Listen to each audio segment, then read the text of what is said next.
Պարոն վարչապետ, դուք հայտարարել եք, որ առաջադրվում եք առաջիկա ընտրությունների եւ կուսակցությունը նոր մոտեցում է ըստ էության ցուցաբերում թեկնածուների հավաքագրման հետ կապված, խնդրում եմ պարզաբանել դա ինչով է պայմանավորված եւ գումարի չափը 500 միլիոն կուսակցականների դեպքում եւ 1.5 միլիոն անկուսակցականների դեպքում, ինչպես է այդ գումարը որոշվել է չափը, այդ գումարը ինչ է լինելու, արդյոք այստեղ շուտ կոռուպցիոն դրսևորումներ չեն կարող լինել։ Ինչ կոռուպցիոն դրսևորում։ Նախ ասեմ, որ այն ինչ որ դուք ասում եք նորություն, ոչ մի բան նորություն չի։ Այսինքն այդպես միշտ տեղի ունեցել քաղաքացիական պայմանագիր կուսակցության դեպքում, այլ բան, որ թե ինչքանով է դա հանրային ուշադրություն գրավել, ինչքանով ոչ, իմիջիայլոց ուզում եմ ասել հերթական ընտրությունների պարագայում, օրինակ 2017 թվականի հերթական ընտրություններում մենք նույն սկզբունքով ենք արել, որովհետև մեր կանոնադրության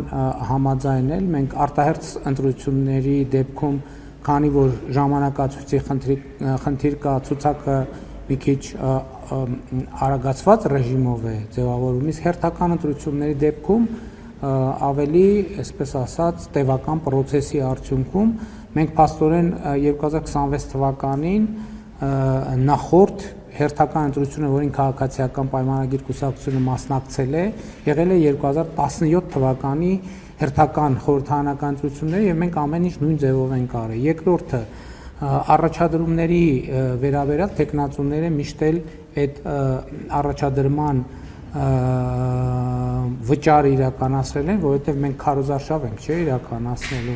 մենք պետք է նաև մեր ներդրում ունենանք, բավական ֆինանսավորելու։ Իհարկե մենք դրամահավաքել կկազմակերպենք եւ 17-ին էլ ենք կազմակերպել 15-ին էլ, բայց դա նաև նրա համար է, որ մենք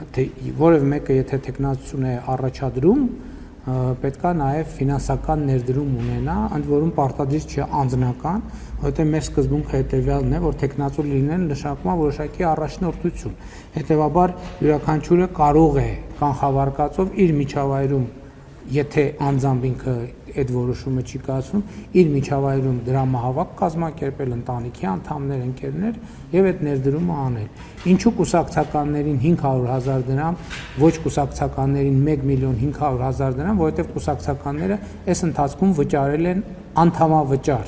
որպեսզի անհավասարություն չլինի, մենք հաշվարկել ենք մոտավորապես տարբերությունը, որ նույն վիճակին լինի, ներառյալ այս ընթացքում կուսակցականների վճարած անդամավճարները, որպեսզի հավասար պայմաններ լինեն բոլորի համար։